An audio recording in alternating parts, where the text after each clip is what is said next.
Hello guys, welcome to engineers platform. इस lecture में जो है हम लोग स्टार्ट करने जा रहे हैं मोबिलिटी का कॉन्सेप्ट। पहले डेफिनेशन देखेंगे, यूनिट देखेंगे और इससे रिलेटेड जो पैरामीटर है इसको अफेक्ट करते हैं वो देखेंगे। इसके बाद कुछ आए हुए न्यूमेरिकल जो आपके एग्जाम में आए हुए न्यूमेरिकल है उनको भी देखेंगे। तो देखते हैं मोबिलिटी क्या है। हमारी हेडिंग है मोबिलिटी। ना मोबिलिटी का जो सिंबल है वो म्यू से है इन जनरल बुक्स में। तो सबसे पहले मैं जो है डेफिनेशन दे रहा हूं क्या है। फर्स्ट पॉइंट में हम लोग बात करेंगे डेफिनेशन की। Now mobility is defined as the ratio of drift velocity to the applied electric field। Clear है। सो जो म्यू की डेफिनेशन है वो ये कह रही है mu equals to VD upon mu. Clear. So mobility जो है डेफिनेशन आपके सामने क्लियर होगी। It is just ratio of the drift velocity to the electrical field. Clear है यहाँ तक। सेकेंड पॉइंट में आपको समझाता हूं इसकी यूनिट, क्योंकि हर एग्जाम में कुछ ना कुछ इससे रिलेटेड फॉर्मूला मिलेगा, इसी फॉर्मूले में न्यूमेरिकल मिल जाएगा और यूनिट भी मिल जाएगा। तो यूनिट देखते हैं पहले ना। अगर आप वेलोसिटी की यूनिट देखें तो होती है मीटर पर सेकेंड। ठीक है। और जो इलेक्ट्रिकल फील्ड इंटेंसिटी है वो क्या होती है, ई इक्वल्स टू होता है B/L, दैट इज वोल्ट पर मीटर। ठीक है यार। सो वोल्ट पर मीटर। क्लियर। सो मीटर से मीटर ऊपर जाएगा तो स्क्वायर हो जाएगा, मीटर स्क्वायर। ये सेकंड नीचे आएगा तो हो जाएगा वोल्ट इनटू सेकंड। क्लियर है। सो यूनिट जो होगी वो क्या होगी, मीटर स्क्वायर वोल्ट सेकंड। अब मीटर अगर ऑप्शन में ना मिले तो ऑप्शन में आपको हो सकता है centimetre square volt second. Clear है यहाँ तक। तो सबसे पहले आप डेफिनेशन को फॉलो करिएगा, यूनिट को समझिएगा कैसे आई। थर्ड पॉइंट में मैं आपको क्या समझाना चाह रहा हूं, हम जो मोबिलिटी है इसका कॉन्सेप्ट पढ़ के हो रहा है, पहले ही समझिए। एक्चुअली जो मोबिलिटी है, mobility determines the behaviour of the charge transport in an solid material under the electrostatic field. Clear. क्या मीनिंग है, ये जो मोबिलिटी है ये बताती है कि सॉलिड मटेरियल में जब हम कोई अप्लाइड इलेक्ट्रोस्टैटिक फील्ड लगाते हैं तो जो चार्ज कैरियर है वो किस तरीके से बिहेव करते हैं। तो इसका क्या मीनिंग है वो समझिएगा। It determines the characteristic of transport career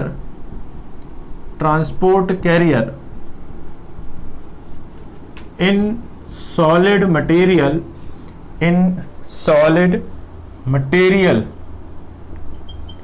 under the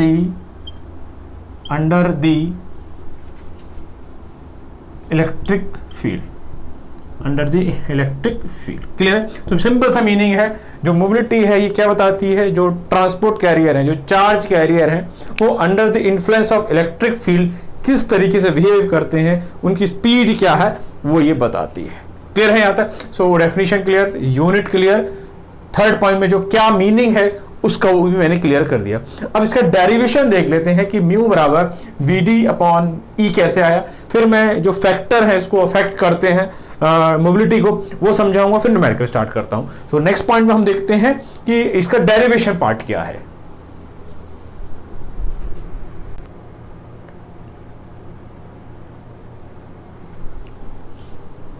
so derivation देखते हैं। देखिए क्या है। नाउ सपोज ये कोई कंडक्टर है आपका जिसका क्रॉस सेक्शनल एरिया A है, लेंथ L है।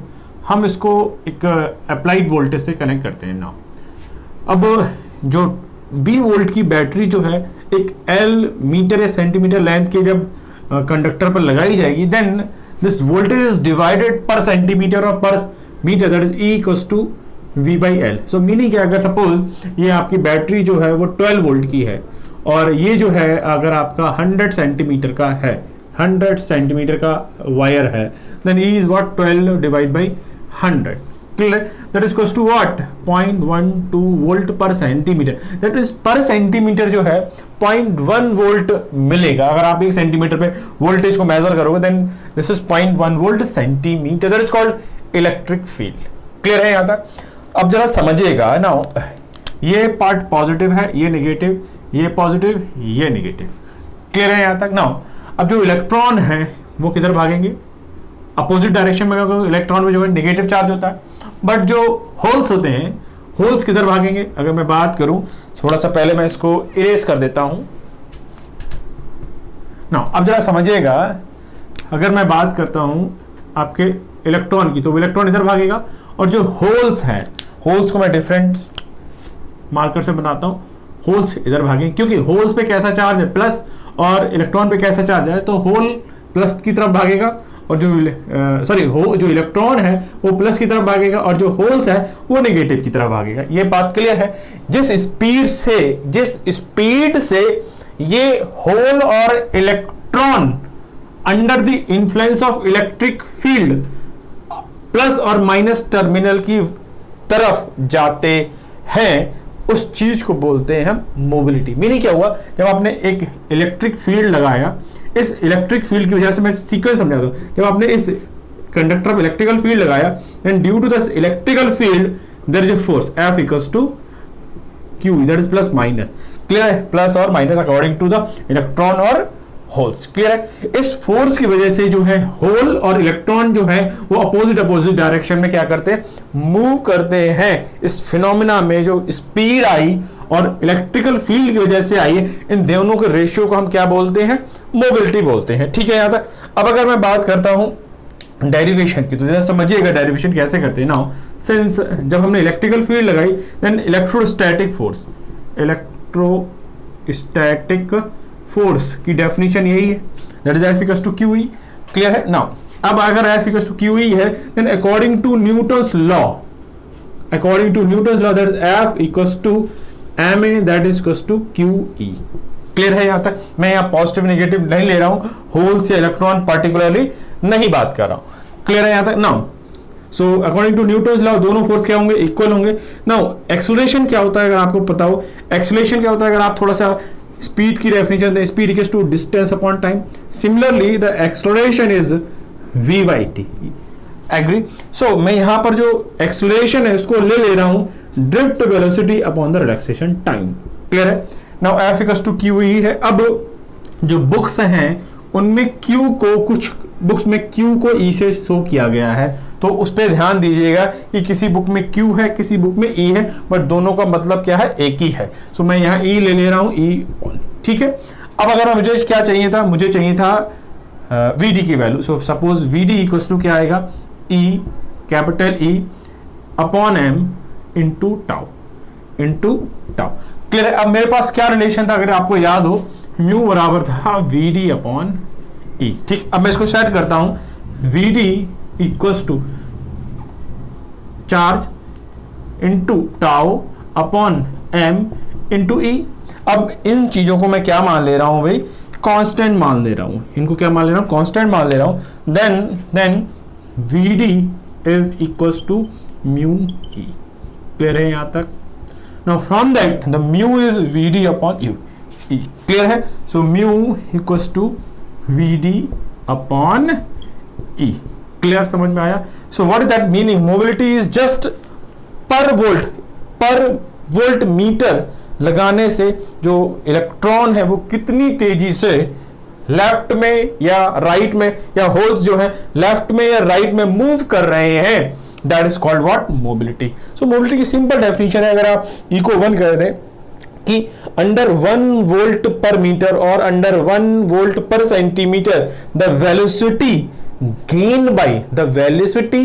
gained by either the electron or the hole is called the mobility। तो एक यहां से और मेरे पास डेफिनेशन आ गई है, वो क्या आई है वो देखिएगा।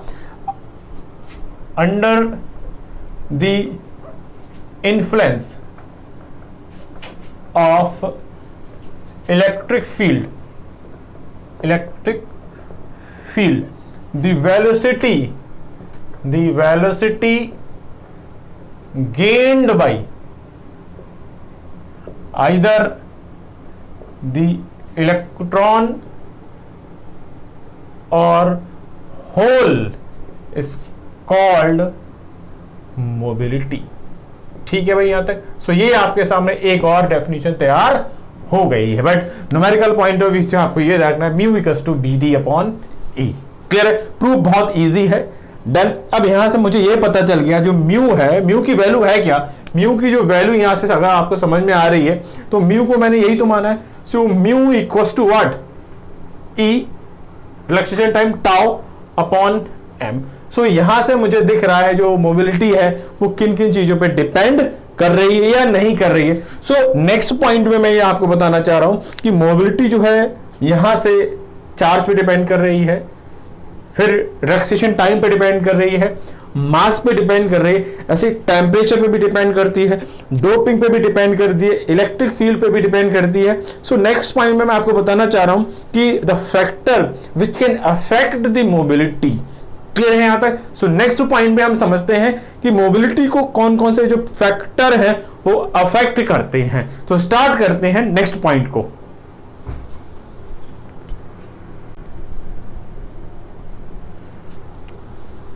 सो फोर्थ पॉइंट में मैं आपको समझाने वाला हूं कि कौन कौन से फैक्टर जो है मोबिलिटी को देखिए अफेक्ट करते हैं। ठीक है? सो फोर्थ पॉइंट, फैक्टर अफेक्टिंग दी मोबिलिटी। अब ये जो फैक्टर हैं इनको आपको इसलिए ध्यान में रखना है क्योंकि ये आपके थ्योरेटिकल क्वेश्चनों को बनाने में बहुत हेल्प करेंगे। ठीक है ना? अभी आपने देखा था, मैं अगर फर्स्ट पॉइंट की बात करता हूं पहले तो हमारा क्या था, F बराबर था QE that is equals to ME, then it is MVD upon tau, BD upon tau. So यहां से अगर आपने देखा हो VD बराबर क्या आया था, QE into tau upon M। Clear है यहां तक? मेरे हिसाब से ये बात बिल्कुल क्लियर होगी। ठीक है? सो ये सारी चीज जो है this factor is called what, the mobility. So BD equals to Q tau M into E। So this is called mobility. यही तो था। सो पहला पॉइंट देखते हैं मोबिलिटी को कौन अफेक्ट करता है। Clear? So mobility is directly proportional to the charge E और Q। Mobility is directly proportional to charge. Clear है? सेकेंड पॉइंट में इसी में देखते हैं मोबिलिटी किसके proportional, mobility is directly proportional to relaxation time, relaxation time that is tau. Clear? Then C point में देखते हैं mobility is inversely proportional to mass. अब यहां से मास को थोड़ा सा इंपॉर्टेंट रखिएगा, यहां से दो क्वेश्चन आपके बनेंगे, वो कौन से हैं वो मैं आपको बताता हूं। Suppose mass of electron is less then the mass of holes. ठीक है यहां तक? क्लियर है?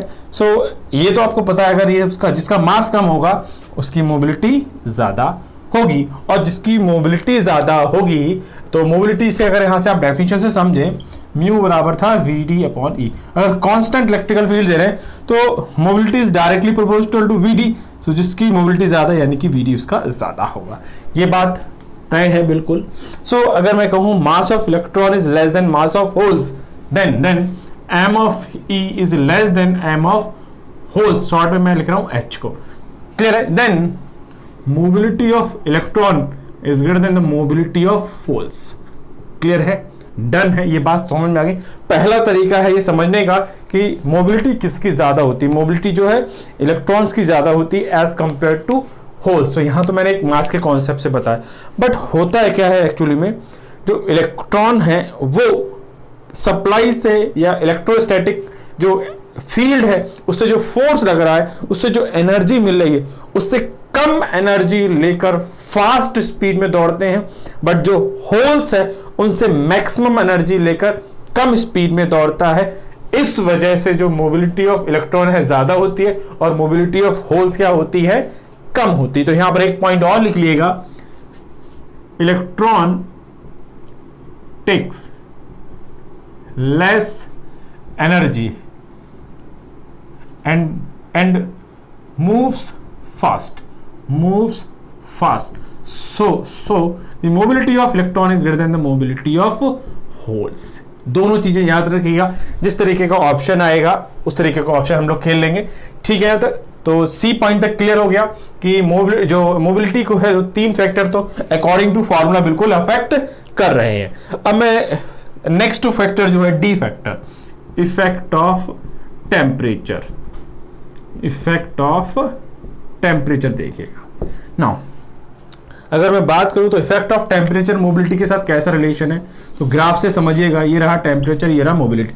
जो मोबिलिटी और जो टेम्परेचर का ग्राफ है वो कुछ इस तरीके का है, और यहाँ पर 2 फिनोमेना होते हैं, तो उन दोनों फिनोमेना का आपको नाम याद रखना है। क्लियर है? ये है t की पावर 3/2 और ये रिलेशन है t की पावर -3/2, ठीक है। क्लियर है? इसको बोलते हैं हम लैटिस स्कैटरिंग, ठीक है, और इसको बोलते हैं इम्परफेक्ट स्कैटरिंग, ठीक है यहां तक। Now under this scattering the mobility, यहां तक देखें, mobility is directly proportional to t की पावर 3/2। मीनिंग क्या है, जो कम रेंज के लिए जो है mobility is directly proportional to temperature, so as temperature increases the mobility also increases. Clear है? But under the lattice scattering और in high temperature zone the mobility is inversely proportional to t की power 3. That means as temperature increases the mobility decreases. Clear है? यहां तक पक्की बात समझ में आ गई है। नेक्स्ट पॉइंट में बढ़ता हूं, देखिए क्या है आपके सामने। तो यहां पे A point, B point, C point, D समझ में आ गए होंगे। नाउ ई पॉइंट क्लियर है? Now effect of doping, effect of doping.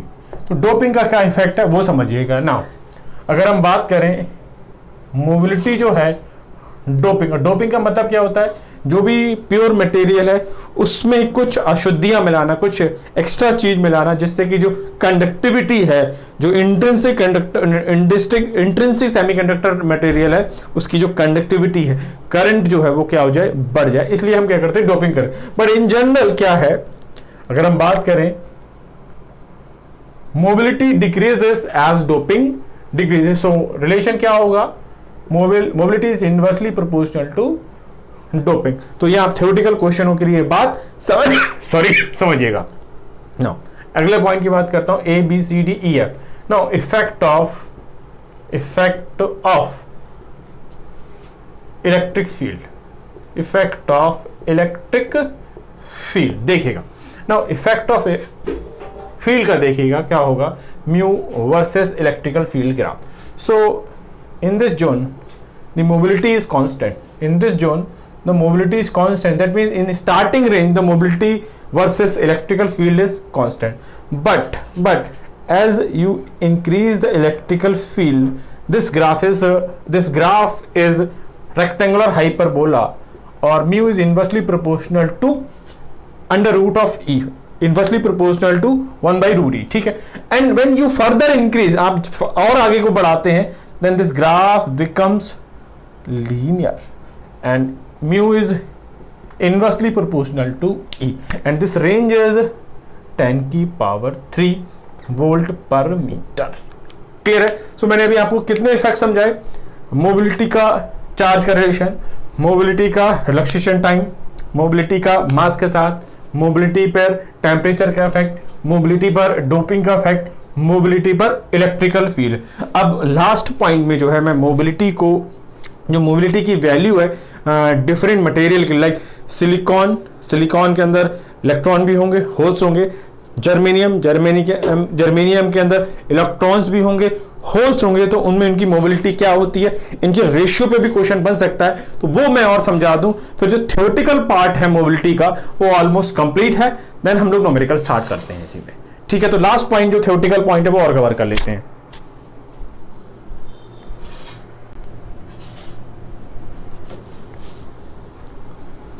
So last point देखते हैं कि different values of mobility for different material.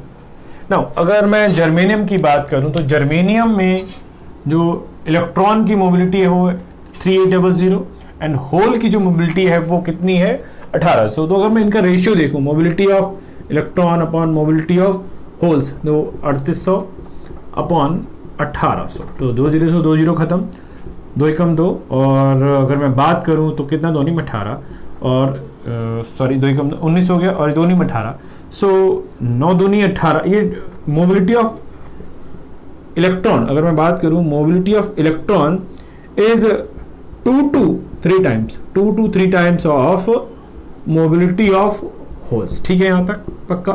Similarly अगर आप यहां देखिएगा सिलिकॉन के अंदर, तो यहां भी ये रेशियो जो मोबिलिटी ऑफ इलेक्ट्रॉन है that is greater then mobility of holes, and it is mobility of electron is 2 to 3 times of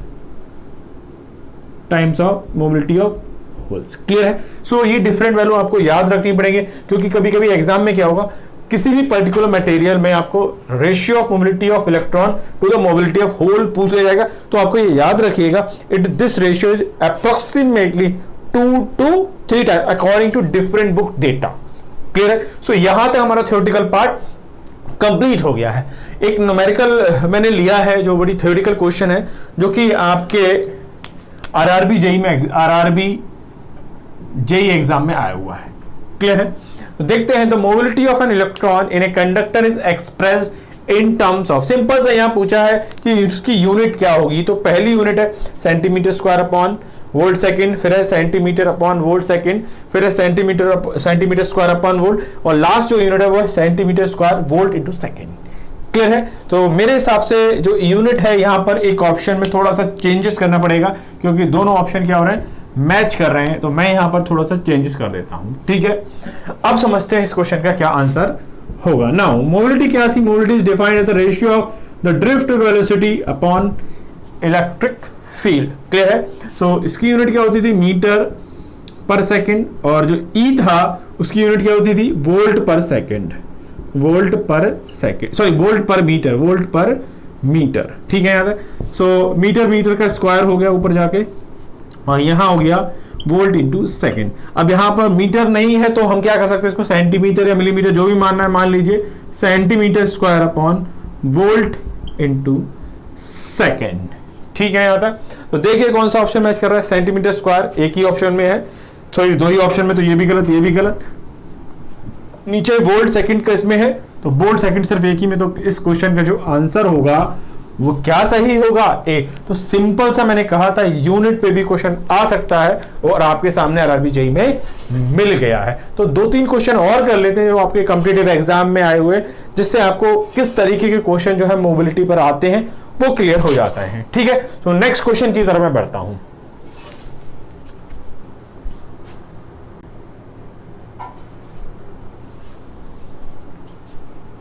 so next question है हमारे सामने, generally the mobility of electrons in semiconductor is dash times the mobility of holes. Option है 2, 3, 4 and 5, and ये question पूछा गया है आपके UPPCL JEE 2016 के पेपर में। ठीक है, सो मैंने कहा था अगर आपको प्रैक्टिकल डेटा याद नहीं है तो थोड़ी सी आपको परेशानी होने वाली है। सो अगर मैं सिलिकॉन की बात करूं तो सिलिकॉन के लिए मोबिलिटी ऑफ इलेक्ट्रॉन जो होती थी वो कितनी होती थी, किसी बुक में 1350 है, किसी में 1450 है। ये तो डेटा जो है थोड़ा डिफरेंटली वेरी करता रहेगा। एंड मोबिलिटी ऑफ होल्स जो है किसी बुक में 500 है तो किसी बुक में 400। तो बट आप एक रफ आइडिया निकाल के देख लीजिएगा कि कितना होगा। ठीक है, तो मैं simply mobility of electron upon mobility of holes देखता हूं, 1350 अपॉन 500। ठीक है, तो 1 0 से 1 0 कैंसिल हो गया। तो आपको 50 से सिर्फ 135 को क्या करना है, डिवाइड करना है। सो मेरे हिसाब से ये नहीं 2 टाइम्स जाएगा, 100 देन इट इज 35, पॉइंट लगाइए, 0 बढ़ाइए और 5 7 जा, तो ये हो गया आपका अप्रोक्सीमेटली 2.7 टाइम्स। अब 2.7 का मतलब अब ये वैल्यू जो है अगर 0.5 होती, ये 0.5 से कम होती तो मैं 2 की तरफ अप्रोक्सीमेशन ले लेता। क्योंकि ये वैल्यू 0.5 से बड़ी है तो मैं जो अप्रोक्सीमेशन है वो 3 की तरफ लूंगा। सो मैं सिंपली लिख रहा हूं this ratio is 3 times. So mobility of electron is 3 times of mobility of holes. Clear है? सो इस क्वेश्चन का जो आंसर होगा वो क्या होगा, यहाँ पर 2 दे रखा है, यहाँ 3, तो 3 बिल्कुल करेक्ट होगा। तो इस क्वेश्चन का जो आंसर होगा वो बी बिल्कुल करेक्ट होगा। ठीक है, बढ़ते हैं नेक्स्ट क्वेश्चन की तरफ।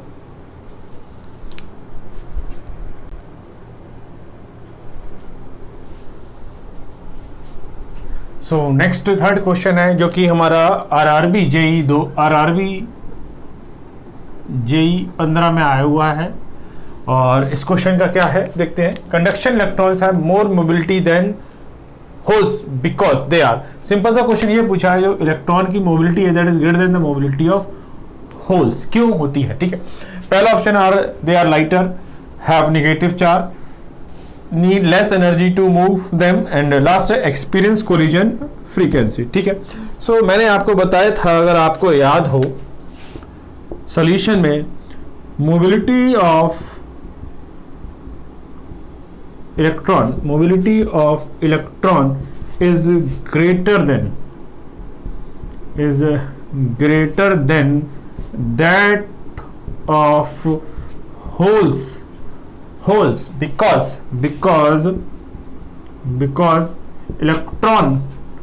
because electron takes less energy to move।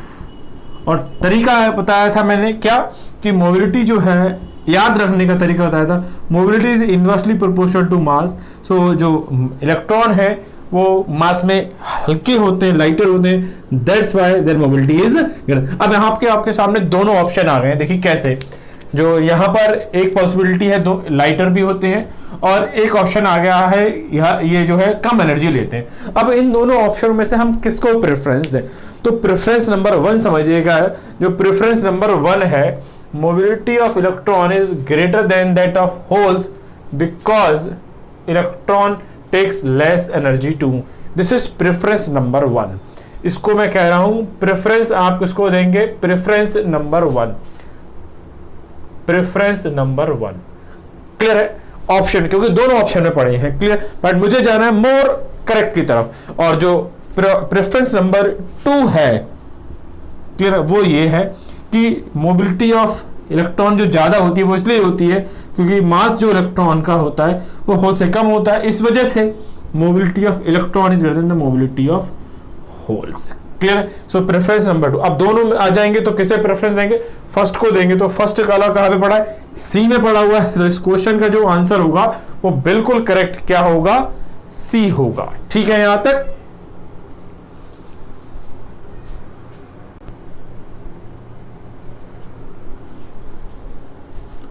Now next question हमारे सामने, if the derivative velocity of holes under a field gradient of 200 volt per meter is 100 meter per second, their mobility in SI unit is, पहला option है 0.5, 0.05, next है 50, last है हमारा 500। ठीक है, तो बड़ा सिंपल सा क्वेश्चन है। म्यू बराबर क्या होता है, VD upon E। Drift velocity कितनी दे रखी है, 100 मीटर पर सेकेंड, 100 मीटर पर सेकेंड। ना इलेक्ट्रिकल फील्ड इंटेंसिटी को क्या बोलते हैं हम, फील्ड ग्रेडियंट। वो कितना दे रखा है, 200 वोल्ट पर मीटर। सो 200 से 00 से 00 कैंसिल, 1/2 का क्या बोलते हैं, 0.5। नाउ 0.5 तो ये हो ही गया। अब अगर आगे बात करूं तो ये मीटर से ऊपर मीटर स्क्वायर हो जाएगा, नीचे ये सेकंड आएगा, सो ये हो जाएगा वोल्ट सेकंड।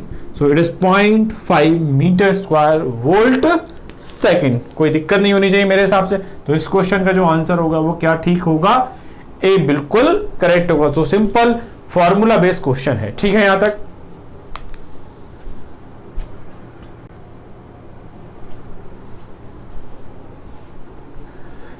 हमारा लास्ट क्वेश्चन है, the resistivity and electron density in a metal are 1.5 into 10⁻⁸ ohm metre and 5.8 into 10⁻28 metre cube respectively.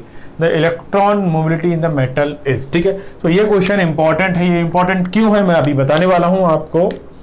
ये इंपॉर्टेंट इसलिए है क्योंकि अभी हमने जो टॉपिक है वो देखा होगा कंडक्टिविटी। अगर आपने कंडक्टिविटी पर रखो, conductivity is an Q into mu. Clear है, अब जरा समझिएगा कैसे कंडक्टिविटी, इलेक्ट्रॉन पर चार्ज और कैरियर कंसंट्रेशन और मोबिलिटी का रिलेशन है। नहीं है तो आप मोबिलिटी का लेक्चर देखेगा, उसमें मिल जाएगा। So mu equals to sigma upon N to Q. Now sigma that is conductivity is 1 upon resistivity, so 1 upon resistivity N into Q. Resistivity कितनी दे रखी है? द रेजिस्टिविटी दे रखी है 1 अपॉन 1.5 इंटू 10 की पावर -8 एंड चार्ज आपको पता है इलेक्ट्रॉन पे कितना, तो 1.6 इंटू 10 की power -19 and the last one is what, the electron density कितनी दे रखी है? 5.8 into 10 की power 28. Now when you solve and multiply this and solve it, then mu you will get 0.007. आपको यूनिट पता ही होनी चाहिए, सेंटीमीटर स्क्वायर वोल्ट सेकेंड। ठीक है, तो इस तरीके का जो ऑप्शन है वो हमारे यहाँ एक ही मैच कर रहा है, दैट इज ए। तो मेरे हिसाब से जो मोबिलिटी है उसका कॉन्सेप्ट बिल्कुल क्लियर हो गया होगा।